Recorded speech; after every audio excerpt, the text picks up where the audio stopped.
Before Honduras was called Honduras, before maps carved borders through Central America, there was a land of rivers, mountains, and sacred forests, and in that land, a warrior rose. A warrior who would unite his people, defy an empire, and become a legend. His name was Lempira. To the Lenca people, he was not just a chief. He was the voice of the earth, the fire in the mountain, the thunder that would not be silenced. This is the story of resistance, of courage, of Lempira. The Lenca civilization was one of the oldest in Central America, stretching across modern-day Honduras and El Salvador. By the early 1500s, the Spanish had arrived, bringing steel, gunpowder, disease, and greed. Hernán Cortés had already brought the Aztec Empire to its knees. The conquest of Central America was supposed to be quick, efficient, another jewel in the crown of Spanish glory. But the Lenca were not the Aztec.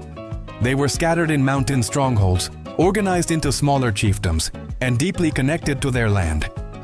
And in the heart of those mountains, one man began to pull them together. Lempira was not born into peace. He came of age during the early waves of Spanish invasion. He saw villages burned, elders killed, children taken as slaves. He understood early that the Spanish were not guests, they were conquerors.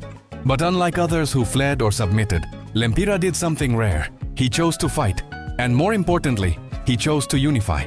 One of the great tragedies of the indigenous resistance across the Americas was fragmentation. The Spanish exploited rivalries between tribes, turning potential allies into enemies. Lempira knew this. He understood that alone the Lenca stood no chance. But together, they could become something else. So he began traveling from village to village, from stronghold to stronghold, calling on leaders to rise with him. He didn't appeal to fear. He appealed to dignity, to memory, to the sacredness of their mountains, their gods, their ancestors. Slowly, they came. Chiefs from more than 200 villages pledged their warriors to Lempira's command. His army, by some accounts, grew to over 30,000. Not all of them were trained soldiers. Many were farmers, shamans, elders, and teenagers who had never held a weapon before. But they were ready to defend their land, ready to reclaim their future. The Spanish were not prepared. Up until then, they had encountered only scattered resistance in Honduras. But suddenly, entire regions were rebelling. Spanish forts were attacked, caravans ambushed, roads made impassable. Lempira's forces weren't just defending, they were taking the fight to the invaders. And at the center of this resistance was a mountain, a sacred fortress known as the Peñol de Cerquín. Perched high above the valleys, the Peñol was a natural fortress. Surrounded by cliffs and forests, it became the heart of Lempira's rebellion. From there, he coordinated attacks, gathered intelligence, and inspired thousands. The Spanish tried to take it. They launched expedition after expedition, but the terrain was unforgiving, and Lempira's tactics were brutal. Archers rained arrows from hidden paths. Warriors used guerrilla tactics to harass and retreat. Every inch cost the Spanish lives, and all the while, Lempira's legend grew. He was said to be tall and broad-shouldered, with piercing eyes and a voice that echoed like thunder. Some believed he was blessed by the gods, that no bullet or blade could harm him. Others said he was a ghost, appearing and vanishing in the mists. Whatever the truth, one thing was certain. Lempira had become more than a man. He was a symbol, a rallying cry. But the Spanish were patient. They understood that brute force wouldn't be enough. So they turned to treachery. In 1537, under a false flag of truce, Spanish envoys approached Lempira, pretending to negotiate peace. They asked to meet. Lempira, ever cautious, agreed, but from a distance, from the high ground.